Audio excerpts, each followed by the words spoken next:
cashback na na-receive natin from the Shopback app ay pwede mag-expire. Paano nga ba iwasan yun?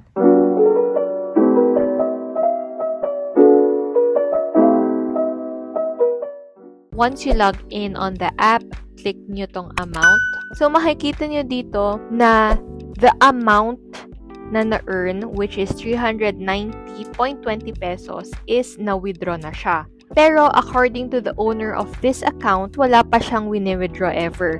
So, bakit ganon? Pag hindi kasi natin ginagamit yung Shopback app for more than a year, may expire yung na-accumulate nating cashbacks. Nagsasend si Cashback ng reminder email 2 months before mag-expire yung cashback nyo. So, all you have to do is to make a transaction using the Shopback app para maiwasan na mag-expire yung current cashbacks and ma-retain yung pagka-active ng account ninyo. At least 1 transaction per year is required. If you go here sa withdrawal history, makikita nyo expired earnings.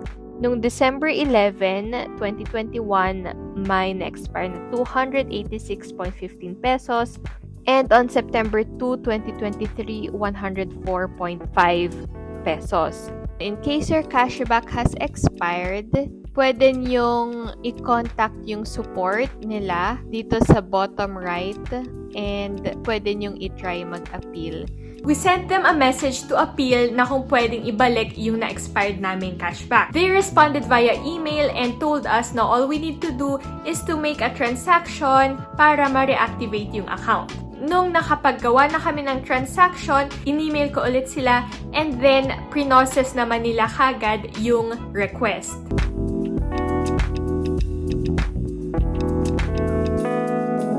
After a few days, makikita nyo dito na nasa available balance na yung 39.20 pesos natin. And you can see here, expired cashback reinstate. Try natin i-withdraw.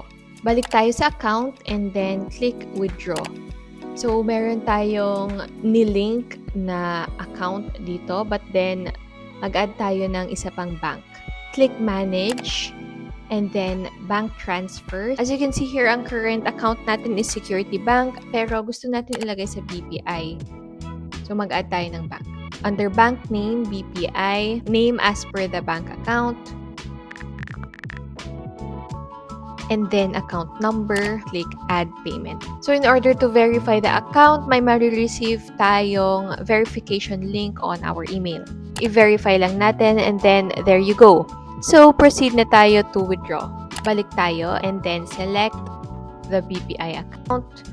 Enter the amount, yung 390.20 yung i-withdraw natin and then click withdraw. Verify via mobile number, place yung OTP, and then withdraw successful. Makikita nyo dito under withdrawal history, bank transfer is processing yung 390.20 natin. That's it guys. I hope nakatulong tong video na to. Don't forget to watch my other videos to learn more tips. Thank you and bye!